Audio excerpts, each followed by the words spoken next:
Bismillahirrahmanirrahim. Assalamualaikum warahmatullahi wabarakatuh. Solih dan solihah, bagaimana kabarnya hari ini? Alhamdulillah, amazing, Allah Akbar. Semoga Allah selalu melindungi kita dengan kasih sayangnya dan selalu memberikan petunjuk kepada kita agar menjadi hamba yang lebih bertakwa lagi. Oke? Baik, untuk pertemuan kali ini kalian akan belajar IPA Fisika tentang gerak. Oke, sebelumnya perkenalkan nama Ustazah Nani Moniroh bagi yang belum tahu ya, Nah, di sini Ustazah akan mengajarkan IPA Fisika. Kan kalau sebelumnya kalian udah belajar IPA Biologi tentang gerak pada tumbuhan ya, gerak pada makhluk hidup lah. Nah, kalau di sini kita akan belajar gerak pada yang nggak hidup. Dia hidup sih, tapi dihidupkannya bukan secara alami. Baik, nah tujuan pembelajaran kita pada pertemuan kali ini pada materi gerak itu adalah yang pertama, jika kalian sudah mempelajari ini, diharapkan kalian mampu memahami pengertian gerak. Yang kedua, mampu membedakan jenis-jenis gerak. Yang ketiga, mampu menganalisis gerak lurus, GLB dan GLBB. Apa itu GLB dan GLBB? Ada yang tahu? Kalau belum tahu, ya teruskan aja nonton ini ya. Oke, next. Apa sih itu gerak? Apa itu gerak? Ada yang tahu? Contohnya nih, kamu gerak itu kan misalkan nih, kamu tadinya ada di dalam rumah, terus tiba-tiba ada di luar rumah. Itu nggak mungkin tring gitu aja kan, tapi kalian pasti berjalan. Itu bergerak. Jadi gerak itu adalah adanya perubahan posisi benda atau ya manusia atau apalah, jadi perubahan posisi benda. Kayak buku aja kamu dorong gitu kan, buku benda kan, buku didorong itu dia bergerak. Nah, gerak itu dia bersifat relatif. Maksudnya apa? Dia bergantung pada titik acuannya. Biasanya kan kalian sering bilang nih, ih cakep itu relatif loh. Maksudnya apa coba relatif itu di situ? Ada yang tahu? Ya, relatif itu tergantung sudut pandangnya. Kan ada yang bilang nih, ih cakep itu kalau matanya sipit, cakep itu kalau matanya belok. Itu dua orang yang berbeda nih, misalkan. Menurut mereka berbeda definisi dari cakep itu. Terus ada yang bilang, ih cakep itu kalau kulitnya putih. Enggak, cakep itu kalau misalkan kulitnya hitam. Beda-beda kan. Jadi di situ cakep itu relatif. Begitupun dengan gerak, dia itu sifatnya relatif. Nah, relatif di sini maksudnya gimana? Dia bergantung pada titik acuannya. Titik acuan siapa? Si pengamat. Si pengamatnya ini nih. Misalkan nih, kita di sini, si pengamat ini kan namanya Bima nih. Si Bima ini dia sedang melihat mobil yang ditumpangi oleh keluarga yang gerak gitu ya. Misalkan nih, gerak kayak gini. Nah, Bima ini dia memperhatikan si supirnya. Kok kayak kenal ya? Siapa ya? Nah, si supir ini, kalau misalkan kita lihat dari sini sih kayaknya dia ini ayahnya gitu ya. Ini ayahnya, terus ini ada anaknya, ini juga ada anak dan ibunya. Nah, menurut Bima, si supir ini itu dia bergerak. Ya, iyalah dia bergerak kan tadi posisinya di sini nih. Posisinya kan tadi di sini, terus dia berubah posisinya. Jadi ada di sini, bergerak, berjalan. Nah, menurut dia bergerak, tapi bagaimana kalau menurut si anak ini nih? Menurut dia ayahnya bergerak nggak sih?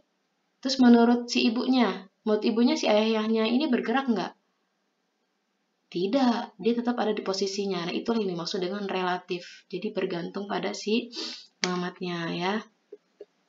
Sampai sini ada pertanyaan? Kalau ada pertanyaan silahkan dicatat, lalu nanti dikirimkan ke WA ke Ustazah ya. Selanjutnya, next. Jenis-jenis gerak. Jenis gerak itu ada dua. Nah, kita bahas yang pertama dulu. Jenis gerak menurut keadaan benda. Maksudnya keadaan benda itu gimana? Nah, ada yang gerak nyata. Nyatanya itu gimana? Si bendanya itu ya nyata dia bergerak. Kelihatan dia berubah posisinya. Terus ada yang gerak semu. Nah, di sini gerak nyata itu kan dia adanya perubahan posisi. Posisi siapa? Si bendanya itu. Kan nggak mungkin tiba-tiba bendanya pindah sendiri. Dia pasti kan bergerak gitu ya, entah itu didorong atau ditarik atau dia gerak sendiri. Karena dia punya kaki misalkan atau punya penggerak lah gitu. Intinya mah ada perubahan posisi kalau untuk si gerak nyata ini. Kalau untuk gerak semu, itu adalah bendanya itu diam. Benda yang diamatinya itu, tapi seolah-olah bergerak. Nah, yang bergeraknya siapa? Si pengamatnya. Contohnya, kamu misalkan nih naik kendaraan, terus ngeliat kiri kanannya. Kan kamu yang gerak nih. Tapi kiri kanannya gerak nggak? Nggak gerak kan, tapi kelihatannya dia kayak bergerak. Itu disebut dengan gerak semu. Contohnya lagi kayak matahari. Nanti deh kita bahas di slide selanjutnya ya, tentang contoh gerak semu. Nah, jenis gerak yang kedua itu ada gerak menurut lintasannya. Lintasan itu apa? Tempat si benda itu bergerak. Nah, menurut lintasannya ini, jenis gerak itu ada gerak lurus. Kan lintasan. Gerak lurus berarti gerak suatu benda pada lintasan yang lurus. Nah, contohnya gini. Jadi dia lurus, nggak melingkar, nggak belok atau gimana. Dia geraknya lurus aja, karena lintasannya lurus. Yang kedua ada gerak melingkar. Berarti gerak suatu benda pada lintasan yang bentuknya lingkaran. Contohnya jam. Nah, jam ini kan si jarumnya ini digeraknya melingkar kan? Tek, tek, tek, tek, melingkar. Meskipun bentuk jamnya ini kotak, atau love, atau V, atau bagaimanapun bentuknya, tapi gerak si jarumnya ini dia tetap melingkar. 360 derajat. Selanjutnya, ada selain jam apa coba? Contohnya biang lala, kincirya ya. Nah, yang selanjutnya itu ada gerak parabola, berarti gerak suatu benda pada lintasan yang berbentuknya parabola.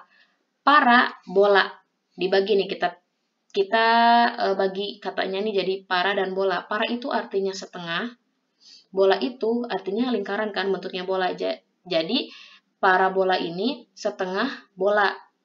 Lintasannya itu kayak gimana? Kayak setengah bola yang melengkung. Nah, contoh benda yang bergerak karena lintasannya melengkung.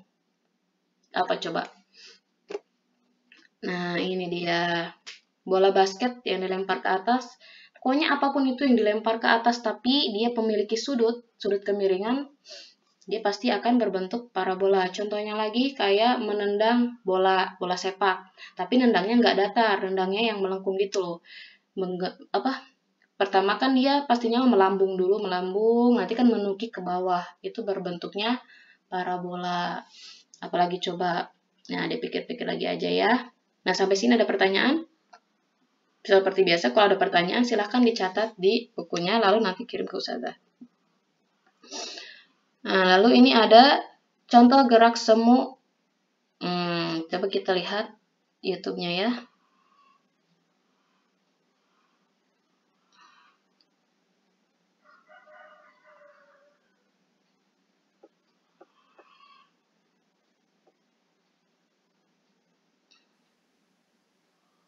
Nah, di sini ada seorang anak yang lagi berjalan. Bukan berjalan, dia lagi naik kendaraan ya. Nah, kita lihat coba pemandangannya. Di sini kan kelihatannya anaknya diem, ya. Tapi lihat pemandangannya. Pemandangannya bergerak. Padahal di sini bukan pemandangan yang bergerak, tapi si anaknya yang bergerak. Karena dia berada di dalam kendaraan yang bergerak. Begitu. Ini contoh yang gerak semu biasa ya. Selanjutnya ada gerak semu harian matahari. Maksudnya itu apa? Gerak semu harian matahari. Nah, di sini gerakan suatu benda yang sebenarnya diam. Kan tadi gerak semu itu kan benda yang sebenarnya diam, tapi dia seperti bergerak. Nah, contohnya itu kan matahari bergerak yang dia terbit di sebelah timur dan terbenam di sebelah barat.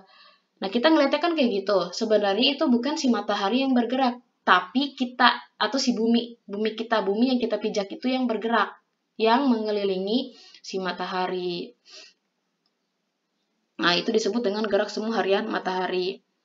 Next. Nah, tadi tentang gerak. Sekarang kita beralih ke jarak dan perpindahan. Apa itu jarak? Nah, sebelum ke pengertian jarak, alangkah baiknya kalian dengarkan dulu ya. Nih, penjelasan sedikit dari Ustazah. Jika suatu benda bergerak terhadap suatu titik acuan, benda tersebut pasti menjalani lintasan dengan panjang tertentu. Ya kan? Dia nggak mungkin gerak nggak ada lintasannya.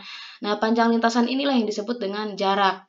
Jadi, jarak adalah panjang lintasan yang ditempuh oleh benda yang bergerak dalam waktu tertentu. Jarak berbeda dengan perpindahan. Nah, jarak itu menunjukkan seberapa jauh benda itu telah bergerak setelah meninggalkan titik acuannya sebagai posisi awal. Nah, nanti deh kita lihat ilustrasinya ya. Selanjutnya perpindahan. Perpindahan adalah perubahan kedudukan dalam waktu tertentu. Maksudnya ini apa? Oke, lihat aja nih ya. Contoh soalnya. Di sini ada arah mata angin, tau lah ya, utara, timur, selatan, barat. Nah, misalkan siapa ya contohnya? Aesa deh, Aesa. Aesa bergerak dari A ke C, Nah, jaraknya ini adalah 100 meter. Lalu dia balik lagi ke B sejauh 50 meter. Nah, di sini kita sudah bisa menghitung berapa besar jaraknya, berapa besar perpindahannya. Nah, ingat kalau jarak itu kan adalah panjang lintasan yang ditempuh. Ingat tuh, panjang lintasan yang ditempuh. Lintasannya kan tadi dari A ke C, lalu dia balik lagi ke B. Berarti gimana? Dari A ke C 100, balik lagi ke B 50. Jadi 100 tambah 50 sama dengan 150 meter. Itu jaraknya.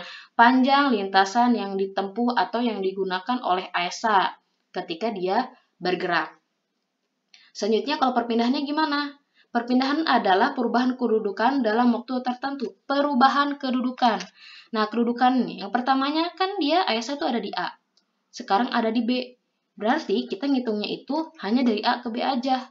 Nggak usah ngitung ke C dulu. Jadi perpindahan itu gitu. Hitung dari posisi awal ke posisi akhirnya. Nah, gimana?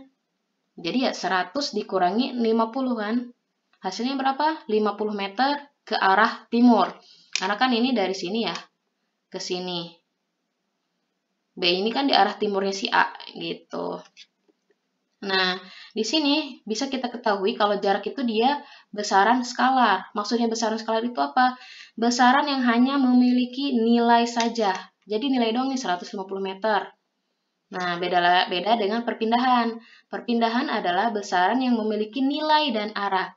Nilainya 50 meter, arahnya itu adalah ke timur. Jadi bedanya gitu antara jarak dan perpindahan. Kalau jarak itu panjang lintasan, dia besaran skalar dan hanya memiliki nilai saja. Kalau perpindahan, dia itu perubahan posisi atau perubahan kedudukan dari posisi awal ke posisi akhir. Nah, terus dia itu termasuk ke dalam besaran vektor. Dia memiliki nilai dan arah gitu. Nah, terus simbol yang digunakan untuk jarak dan perpindahan itu sama, yaitu S dari kata apa? Spasi. Spasi kan kalian kalau ngetik itu ada spasinya, spasi itu jarak. Jadi ngetiknya dari situ ya, space, S. Berarti S itu simbol untuk jarak dan perpindahan. Next, kalau ada pertanyaan seperti biasa ya, dicatat dulu. Kelajuan dan kecepatan. Nah, kalau misalkan kalian bergerak, itu kan ada yang geraknya lambat, ada yang geraknya cepat. Nah, itu berarti kan dia mengalami kelajuan atau kecepatan. Nah, ada yang tahu nggak ini apa? Ini namanya speedometer yang ada di motor atau mobil tuh, yang ngukur, kalian biasanya nyebutnya kecepatan kan? Kecepatannya berapa kilometer per jam? KMPH kalau di sini, kilometer per hour. Kita biasanya nyebutnya kilometer per jam, berarti ini orang Inggris nih ya. Kita di Indonesia pakainya jam aja gitu. Nah, ini adalah alatnya namanya speedometer ya. Nah, kelajuan dan kecepatan. Jika kamu berjalan pulang meninggalkan sekolah, dalam waktu tertentu kamu telah menempuh jarak tertentu. Besaran jarak ini bergantung pada kelajuan kamu dalam bergerak atau berjalan. Nih, ulangi ya. Besarnya jarak itu bergantung pada kelajuan kamu dalam bergerak atau berjalan. Misalkan, kalau misalkan kamu, enggak deh, langsung aja ya. Kelajuan itu besarnya jarak yang ditempuh oleh suatu benda yang bergerak tiap satuan waktu. Besarnya jarak yang ditempuh oleh suatu benda yang bergerak tiap satuan waktu. Dia itu termasuk besaran skalar. Kenapa disebut besaran skalar? Ingat, di sini ada jarak. Tadi jarak besaran apa? Skalar. Jadi kita ngingetinnya gitu aja. Berarti kalau misalkan dia besaran skalar, dia hanya memiliki nilai saja tanpa memiliki arah. Tapi kita kebanyakannya sih sering nyebut kelajuan itu dengan kecepatan. Nah, sebenarnya beda. Kalau kecepatan itu besarnya perpindahan yang ditempuh oleh suatu benda yang bergerak tiap satuan waktu. Besarnya perpindahan. Kalau perpindahan berarti dia besaran vektor. Dia memiliki nilai dan arah. Nah, contohnya yang tadi nih ya. Aesa pergi dari A ke C. C-nya hilang nih ya. Dia ke bawah. Dalam waktu tempuh, di sini ada waktunya. Kan nggak mungkin kalian bergerak, atau kita kan ngapain aja pasti ada waktunya kan ya. Waktu tempuhnya itu 25 second. Cepet banget ini, berarti lari nih ya. 25 second, second itu adalah detik. Kalau bahasa kerennya second ya. Bukan HP second. Terus di sini, tadi kan jarak yang ditempuhnya itu 150 meter dan perpindahannya 50 meter. Nah, kita di sini bisa menghitung besar kelajuan dan kecepatan. Kita ngitungnya kelajuan rata-rata dan kecepatan rata-rata. Kenapa disebut rata-rata? Karena di sini ada dua pergerakan ya, dari A ke C, dari C ke B. Nah, pertama kita hitung kelajuan rata-ratanya dulu. Nah, kelajuan itu rumusnya jarak dibagi waktu. Jarak simbolnya apa? S. Waktu simbolnya apa? T. Nah, V. Kelajuan itu dari kelajuan simbolnya V ya. Dari kata velocity. Nah, lalu kita masukin nih, V sama dengan 150. Kan jarak ini 150 dibagi dengan 25 second. Hasilnya 6 meter per second. Ini kelajuannya. Lalu bagaimana dengan kecepatannya? Nah, kecepatan itu perpindahan dibagi waktu. Ingat, perpindahannya kan 50, waktunya sama 25. Nah, kecepatannya itu 2 meter per second ke arah timur. Kok bisa beda, Ustazah? Nah, ini namanya juga kelajuan dan kecepatan rata-rata. Bukan yang biasa gitu ya. Jadi wajar lah. Tapi kalau dalam kenyataannya biasanya gitu sama aja. Nah, dari sini, dari kelajuan rata-rata, kita nanti bisa dapat rumus S. S itu tadi apa? Jarak ya. Jarak sama dengan kelajuan atau kecepatan dikali dengan waktu tempuhnya. Oke, nah ini. Kelajuan dan kecepatan itu memiliki simbol yang sama yaitu V dari kata velocity. Nah, untuk T itu adalah simbol dari kata waktu, time. Ya, jadi ingetinnya gitu. Tadi kalau S itu jarak dari kata space, spasi. Velocity itu kelajuan atau kecepatan, V, dan T itu adalah waktu. Niatinnya gitu, gampang kan? Kalau ada pertanyaan, dicatat dulu aja. Next. Contoh soalnya. Nih, contoh soal. Sebuah mobil berjalan melintas dari Bogor menuju Puncak dengan kelajuan 10 meter per second. Perjalanan itu ditempuh dalam waktu 2 jam. Nah, pertanyaannya, berapakah jarak antara Bogor dan Puncak? Kelajuan, berarti kelajuan apa? V. Waktu 2 jam, waktu simbolnya apa? T, berarti T-nya 2 jam. Lalu, jarak, yang ditanyakan jarak simbolnya apa? S.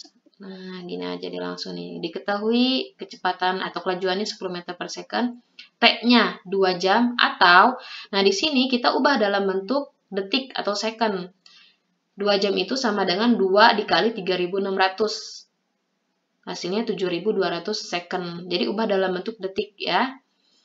Yang ditanyakan apa? Jaraknya, spasinya. Berapakah spasinya atau jaraknya? Jawab, S sama dengan V dikali T. S sama dengan 10 dikali 7.200. Nah, jangan lupa ini ketika menghitung, ini tuh selalu dibawa ya. Nanti di sini kita bisa coret. Ini kan M per S, berarti per dibagi. S coret dengan S. Jadi tinggal ada M-nya doang kan. 10 dikali 7.200, ya tinggal tambahin aja nolnya di belakang. Jadi 72.000 meter atau 72 kilometer. Ada pertanyaan? Kalau ada pertanyaan, silakan dicatat dulu aja ya. Next. Nah, bangun. Yang ngerasa ngantuk silakan cuci muka dulu, di pause dulu videonya. Selanjutnya, gerak lurus beraturan atau GLB. Itu dari tadi di tujuan pembelajaran kita ya. Jadi diharapkan setelah ini tuh kamu mampu menganalisis tentang gerak lurus beraturan. Gerak lurus beraturan. Apa itu gerak lurus beraturan? Kita pecah-pecah, gerak lurus beraturan. Berarti gerak suatu benda pada lintasan lurus. Beraturan itu siapa yang beraturan? Kelajuan atau kecepatannya yang beraturan atau tetap. Dia sama. Ih, ngapain ini mobil? Jadi gerak suatu benda pada lintasan lurus dan dengan kelajuan tetap atau konstan. Tetap kelajuannya. Misalkan gini. Nashwa. Jangan perempuan lagi deh. Kita laki-laki ya. Arfa. Arfa mengendarai motor dengan kelajuan 20 meter per second.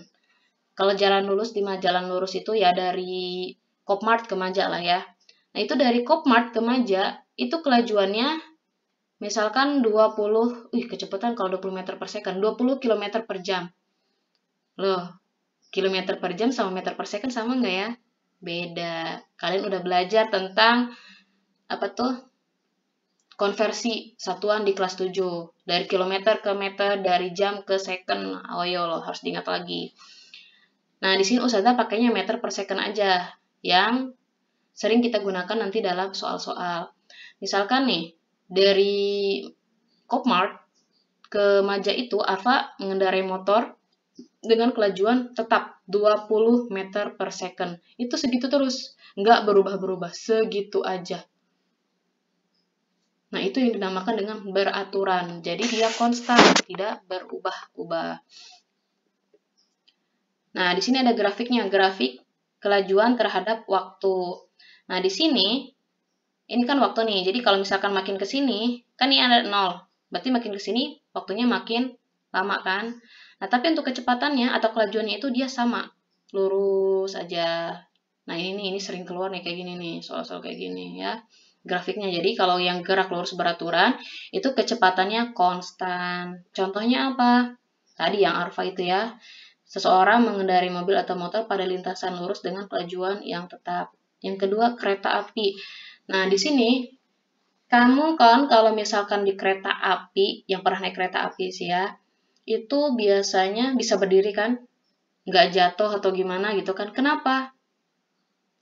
Nggak jatuh. Karena dia, kelajuan atau kecepatannya itu konstan, tetap. Sehingga orang yang di dalamnya itu, dia tidak merasakan gerak, nggak ngerasain gerak banget gitu. Tapi itu kalau lintasan kereta apinya lurus. Beda kan kalau misalkan belok, dia pasti ngerem dulu kan, si keretanya ngerem. Nanti dia lurus lagi geraknya dengan kecepatan konstan. Nah, GLB ini berlaku pada kereta api yang jalannya lurus dan ketika sinyalnya bagus. Sinyal apa? Kan kadang kereta api tuh ada yang sinyalnya rusak ya, jadi dia berhenti di jalan gitu, di tengah jalan. Padahal sekarang keretanya udah pakai listrik, tapi kenapa disebut kereta api? Oke, ada yang tahu sejarahnya kenapa disebut kereta api? Nanti komen ke Ustazah ya. Next. Tentang percepatan.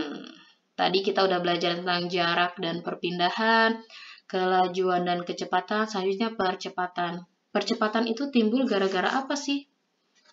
Karena percepatan itu timbul karena adanya perubahan dari kelajuan atau kecepatan. Nah, perubahannya itu bisa bertambah banyak atau berkurang. Nah, kalau yang bertambah banyak, itu kan berarti semakin cepat kan perubahannya nih. Misalkan dari 10 km per jam berubah jadi 20, dari 30. Nah, itu kan dia berubah. Tapi dia semakin cepat. Berarti dia mengalami percepatan. Biasanya orang yang ngegas nih, ngegas motor. Terus, ada juga yang namanya perlambatan. Nah, langsung aja deh. Nah, kalau percepatan itu adalah bertambahnya kelajuan setiap tiap selang waktu tertentu. Tadi bertambah jadi dari 10 km per jam jadi 20, 30, jadi bertambah terus. Berarti kan makin cepet tuh kan. Nah terus, nah ini ada emak-emak nih, ayo cepet mau kondangan. Selanjutnya ada perlambatan, adalah berkurangnya kelajuan tiap selang waktu tertentu. Berkurang. Jadi misalkan dari 50 ke 40, 30, 20, 10 dan 0. Contohnya itu kayak lagi ngerem. Ada eong di jalan. Dia ngerem. Nah, di sini kan ada kata bertambah dan berkurang. Otomatis di sini kecepatannya itu berbeda kan? Ada kecepatan, berarti ada kecepatan awal, ada kecepatan akhir. Nah, kecepatan atau kelajuan awal itu disimbolkan dengan V 0, dan kecepatan T atau kelajuan T atau VT itu kelajuan pada waktu tertentu. Jadi nanti waktunya ditentukan. Nah, ini rumus untuk percepatan. A sama dengan VT dikurang V0 dibagi T. Kenapa di sini A? Lihat, kenapa simbol percepatan itu A? Percepatan dan perlambatan kenapa A? A itu dari kata acceleration. Akselerasi kan suka dengar tuh kelas akselerasi, kelas percepatan. Nah, itu disebut, makanya disimbolkan dengan A. Ingat ya, tadi S itu jarak atau perpindahan dari kata space. Velocity itu untuk simbol kelajuan dan kecepatan. Lalu T untuk time, waktu. Dan acceleration untuk percepatan, A. Ya. Ada pertanyaan? Jika ada pertanyaan, ditampung dulu. Next. Tadi GLB. Sekarang GLBB. Gerak lurus berubah beraturan. Kita potong-potong ya. Gerak lurus. Gerak suatu benda pada lintasan lurus berubah beraturan. Nah, di sini ada yang berubah. Siapa yang berubahnya? Kecepatan atau kelajuannya. Di sini kecepatan atau kelajuannya itu berubah, tapi secara beraturan. Jadi kalau misalkan bertambah ya bertambah terus, kalau berkurang ya berkurang terus. Nah, ketika bertambah dan berkurangnya itu si kelajuannya itu juga harus dengan angka yang bukan konstan, beraturan. Misalkan dari 5 ke 10, 5, 10, 15, 20, 25. Jadi kayak gitu angkanya. Jangan 5, 6, 10, 13, 25, nggak boleh kayak gitu. Meskipun dia bertambah, tapi karena angkanya itu tidak beraturan, jadi nggak ada kelipatannya gitu. Berarti dia bukan GLBB. Berarti gerak lurus berubah tidak beraturan ya. Tapi nggak ada itu kalau dalam fisika. Nah, kalau yang berkurang ya tadi dari 100, misalkan 100, 80, 60, 40, 20, 0. Kayak gitu. Nah, GLBB itu ada dua jenisnya. Ada GLBB dipercepat. Nah, ini grafiknya. Jadi kalau dipercepat itu kelajuan atau kecepatannya bertambah. Nih, kalau bertambah kan berarti naik ya. Tuh. Selang waktunya jalan terus, berarti ini juga naik kayak gini. Nah, contoh GLBB dipercepat apa? Kayak ngegas ya, ngegas motor, ngegas mobil, pokoknya lagi ngebut, itu dia berarti GLBB dipercepat, tapi dengan kelajuan yang tetap. Contohnya lagi apa? Kayak melemparkan benda dari, bukan melempar sih, bisa sih melempar juga, dari atas ke bawah. Itu kan dia dari, nanti semakin bawah itu semakin, bukan dilempar, berarti dijatuhkan aja, jatuhkan biasa, gerak jatuh bebas. Si bendanya itu gerak jatuh bebas dari atas ke bawah. Jadi kan dari yang kecepatannya 0 tuh dari atas, makin ke bawah makin cepat, dia kelajuannya bertambah. Terus ada lagi GLBB diperlambat, gerak lurus berubah beraturan diperlambat, kelajuannya berkurang. Contohnya kayak ngerem. Tapi itu harus apa? Kelajuannya tetap. Contohnya lagi itu kayak kamu ngelempar sesuatu ke atas. Nah, dia kan ketika di bawah itu kan 0, tapi kamu kasih kecepatan atau kelajuan didorong ke atas gitu ya. Nanti pas sampai atas kan dia berhenti dulu tuh, baru nanti jatuh ke bawah. Nah, ketika dia nyampe atas, itu dia mengalami GLBB diperlambat. Nah, pas sampai ke bawah lagi, itu berarti GLBB dipercepat. Nah, ini grafiknya, kebalikannya. Perhatikan ininya nih ya. Kalau di sini kecepatan awalnya di bawah, ini kecepatan akhirnya di atas. Jadi dia naik. Kalau ini enggak. Kecepatan awalnya di atas, maksudnya di angka yang tinggi gitu ya. Ini kecepatan akhirnya di bawah. Grafiknya kayak gini nih. Miring, sama-sama miring, cuman kalau yang ini ke atas, kalau yang ini ke bawah. Nah, ada beberapa persamaan yang harus kamu ingat dalam GLBB ini. Ada persamaan tentang percepatan tadi udah. Ini untuk mencari percepatan. Yang ini untuk mencari jarak V0T plus minus setengah dikali A dikali T kuadrat. Maksudnya plus minus itu apa? Di sini kan ada A nih, percepatan. Jadi di sini bisa aja dia mengalami percepatan atau perlambatan. Jadi kalau misalkan nanti di soalnya itu dia mengalami percepatan, berarti di sininya plus. Tapi kalau nggak ada berarti minus. Selanjutnya ada VT kuadrat sama dengan V0 kuadrat plus minus 2 dikali A dikali S. Kalau ini mencari kecepatan pada waktu tertentu, kecepatan atau kelajuan pada waktu tertentu. Dan yang ini sama juga. Cuman kalau yang ini jika diketahui jarak, kalau yang ini jika diketahui waktu. Jadi nanti pintar-pintar kalian aja menggunakan rumus yang mana. Tapi biasanya kalau yang ini tuh jarang digunakan di SMP. Biasanya digunakannya di SMA atau yang olimpiade-olimpiade. Next, contoh soal. Kereta api bergerak dengan kecepatan 80 meter per second menuju stasiun. Kereta api tersebut perlahan-lahan direm hingga selang waktu 20 second berhenti di stasiun. Hitunglah, yang pertama, besar perlambatan yang dialami oleh kereta api. Yang keduanya, jarak yang ditempuh kereta api dari mulai pergerakan sampai berhenti. Diketahui V0-nya. Nih, dia kan kereta api bergerak dengan kecepatan. Ini kecepatan awalnya 80 meter per second menuju stasiun. Nah, dia direm hingga waktunya itu 20 second. Jadi pas 20 second, dia baru berhenti. VT-nya sama dengan 0. Kenapa 0? Karena dia berhenti. Jadi nggak ada kecepatan kan. Kan kalau udah berhenti, ya udah dia nggak gerak lagi. Nah, kita cari yang ditanya itu apa? A. Percepatannya, yang B itu jaraknya. Percepatannya gimana? Tadi pakai rumus yang tadi loh. A sama dengan VT min V0 dibagi T.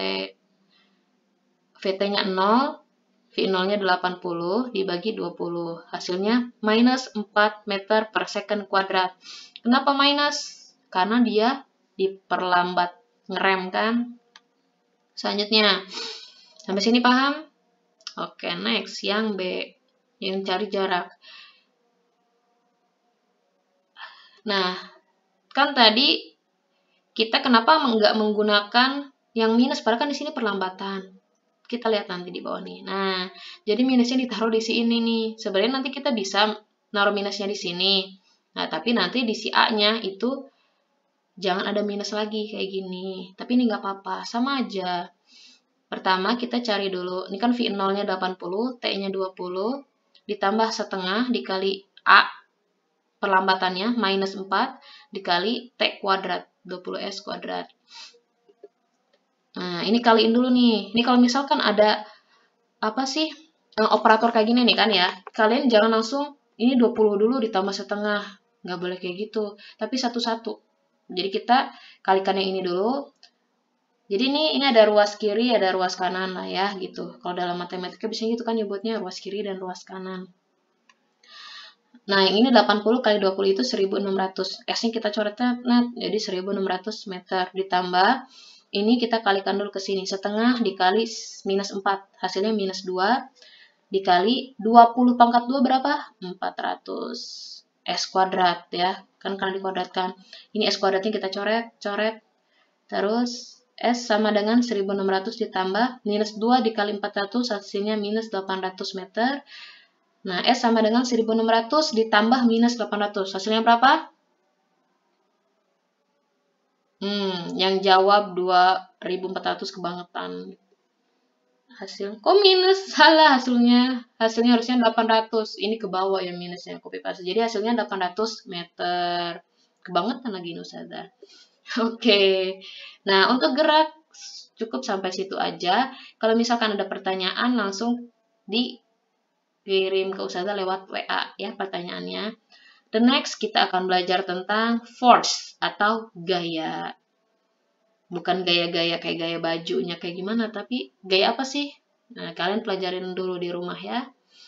Oke, ingat harus belajar di rumah. Oke, cukup sekian dari Ustazah. Bila ada kesalahan dan kekurangan, Ustazah mohon maaf. Wassalamualaikum warahmatullahi wabarakatuh.